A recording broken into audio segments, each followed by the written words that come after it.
Hello everyone, कैसे हैं आप सब। उम्मीद करती हूँ रोज़ की तरह आप सब अच्छे होंगे। सभी के किचन और घर के कामों में कोई ना कोई दिक्कतें तो आती ही हैं।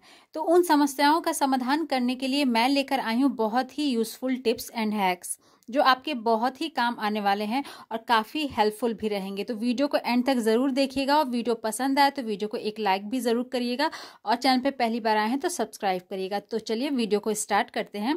तो यहाँ मेरी पहली टिप है इन मिर्चियों को लेकर। हम सब लोग इस तरीके से किचन में जब भी खाना बनाते हैं तो हमें हरी मिर्च को इस तरीके से तोड़ने की ज़रूरत तो बिल्कुल पड़ती ही है, या फिर जो लाल मिर्च होती है उनको हम लोग सब्जियों में यूज़ करने के लिए हाथ से छूते हैं। तो उससे क्या होता है, कभी कभी हमारे हाथ में फिंगर्स में बहुत ज़्यादा जलन होने लगती है, जिसको दूर करने के लिए आप सबके घर में, हम सबके घर में इस तरीके से दूध तो रहता ही है, फ्रिज में दूध रहता है। आप चाहे तो कच्चा दूध भी ले सकते हैं, और अगर फ्रिज में दूध है तो वो दूध आप यूज़ करके इस तरीके से जो भी हाथ में होने वाली जो जलन है ना उसको ईजिली आप ख़त्म कर सकते हैं। तो इस तरीके से जब भी आप मिर्च वगैरह तोड़े और हाथ में जलन हो ना, तो इस तरीके से दूध अगर लगा लेंगे आप तो जो भी आपकी प्रॉब्लम है वो दूर हो जाएगी। तो चलिए बढ़ते हैं अगले टिप की तरफ।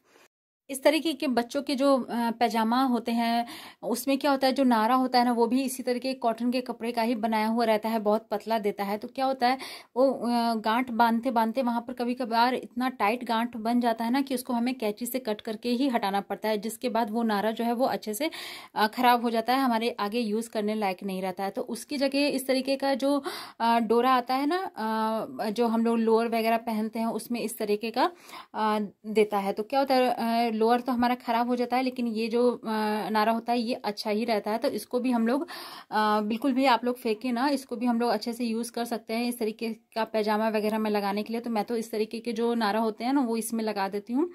तो इस तरीके से हम लोग वो जो लोअर खराब होने के बाद जो उसमें का जो नारा बच जाता है तो उसको हम लोग यूज़ में ले सकते हैं। तो कभी कभार क्या होता है, बच्चे इस तरीके से इसको खोलते हैं ना कि उसका जो स्टार्टिंग जो पॉइंट है वो अंदर चला जाता है, उसके बाद उसको निकालने में बहुत ज़्यादा प्रॉब्लम होती है। तो उसको सॉल्व करने के लिए आप क्या करें, जो नारा जो होता है उसका जो दोनों स्टार्टिंग जो पॉइंट होता है ना उसको इस तरीके से एक अच्छा सा गांठ लगा देंगे ना, डबल गांठ जो अच्छे से टाइट हो जाए। तो उसके बाद क्या होता है, बच्चे कैसे भी खोलेंगे कुछ भी करेंगे तो वो जो पॉइंट होता है ना वो अंदर नहीं जाएगा, बाहर ही रहेगा। तो हमारे जो बार बार अंदर चले जाने की जो प्रॉब्लम है वो बिल्कुल सॉल्व हो जाएगी। तो इस तरीके का ये आप हैक, आप जैसे पेटीकोट वगैरह होता है या कुछ होता है तो उसमें भी आप इस तरीके से यूज़ कर सकते हैं, और ईजिली हम अच्छे से गांठ बांध करके जब हमें ज़रूरत होगी बच्चों को तो वो उसको खोल भी सकते हैं। और ये जो लोअर का जो ये नारा होता है ना तो ये बहुत ही अच्छे से बंद भी जाता है, खुल भी जाता है। तो इसको ज़रूर ट्राई करिएगा। अगला मेरा हैक आज का है, इस तरीके के पुराने कपड़े जो बच्चों के बच जाते हैं, पुराने जैसे छोटे हो जाते हैं, उनका आप क्या करते हैं। मैं तो बहुत ही अच्छा सा एक यूज़ में ले लेती हूँ। तो पहले तो उसको मैं अच्छे से छोटे छोटे टुकड़ों में इस तरीके से कट कर लूँगी। क्या होता है, बच्चों के कपड़े जो होते हैं बहुत लोग कहते हैं किसी को देना भी नहीं चाहिए, तो उसको हम लोग घर में ही यूज़ कर ले, फेंकने से तो अच्छा है कि उसको यूज़ में ले लें।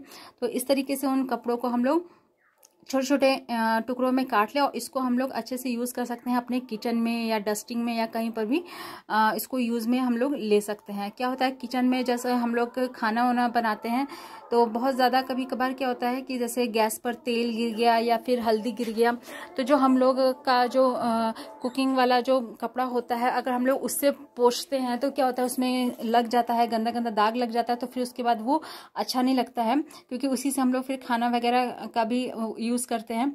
तो इस तरीके के छोटे छोटे कपड़े जो अगर आप कट करके अपने एक जगह आप रखे रहेंगे तो इस तरीके के जो गैस पर जो प्रॉब्लम आ जाती है, जैसे तेल गिर गया या हल्दी गिर गया या कभी कभार क्या होता है दूध ही गिर जाता है, तो उसको पोंछने के लिए ये हमें काफ़ी यूज़फुल रहेगा। और इसको हम लोग यूज़ करके उसके बाद हम लोग फेंक भी सकते हैं, क्योंकि इतना छोटा छोटा कपड़ा है कि उसको रखने का कोई वो नहीं रहता है, आराम से हम उसको थ्रो भी कर सकते हैं डस्टबिन में। तो इस तरीके से हमारा जो गैस स्टोव है उसको भी हम क्लीन कर सकते हैं, और जो हमारा ये जो कपड़ा है ना उसको भी हम लोग पुराने कपड़ों को यूज़ में ले सकते हैं। तो मैं इस तरीके से कट कट करके एक बॉक्स में किचन में ही रखती हूँ, ताकि मुझे जब भी इस तरीके की कोई प्रॉब्लम हो क्लीनिंग के लिए तो मैं इस डब्बे में से निकाल कर उसको यूज़ कर सकती हूँ। तो आप भी इसको ज़रूर एक बार ट्राई करिएगा। पुराने कपड़े आपके घर में अगर हैं तो आप उसको इस तरीके से भी यूज़ में ले सकते हैं।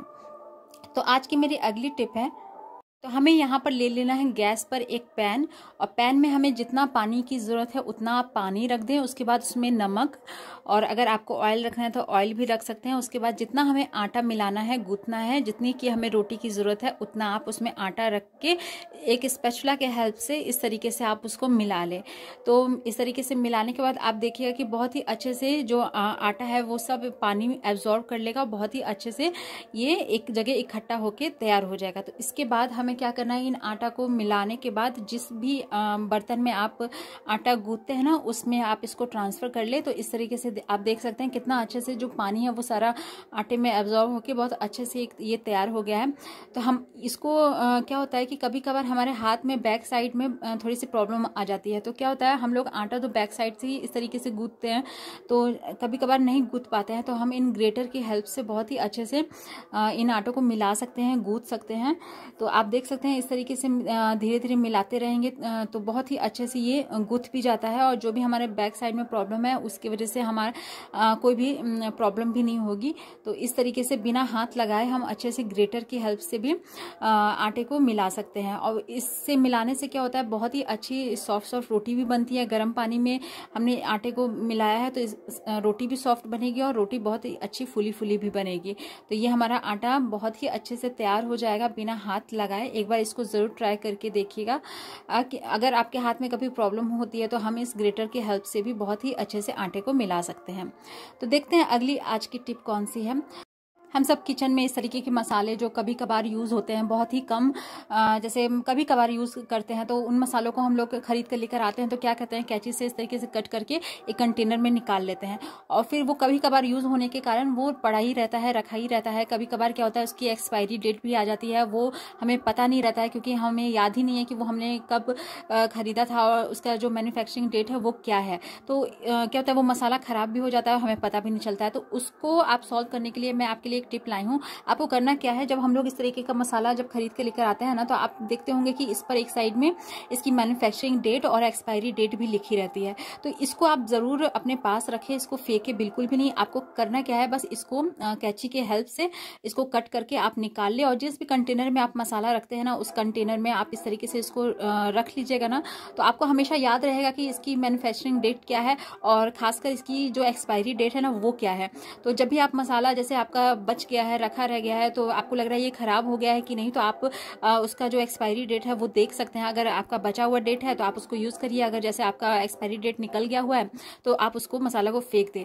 तो इस तरीके से हम जब भी कंटेनर में आप लोग मसाला रखें तो इस तरीके का एक्सपायरी वाला जो पर्ची है उसको ज़रूर रखें, बहुत काम देता है। तो ये थे मेरे आज के कुछ यूज़फुल टिप्स और हैक्स। अगर पसंद आए हैं तो वीडियो को एक लाइक ज़रूर करिएगा, और चैनल पे पहली बार आए हैं तो सब्सक्राइब करिएगा। मैं ऐसे ही यूज़फुल वीडियोस आपके लिए लेकर आती रहती हूँ। तो आपको वीडियो पूरा देखने के लिए दिल से थैंक यू। चलिए मिलते हैं अगले वीडियो में, तब तक के लिए गुड बाय।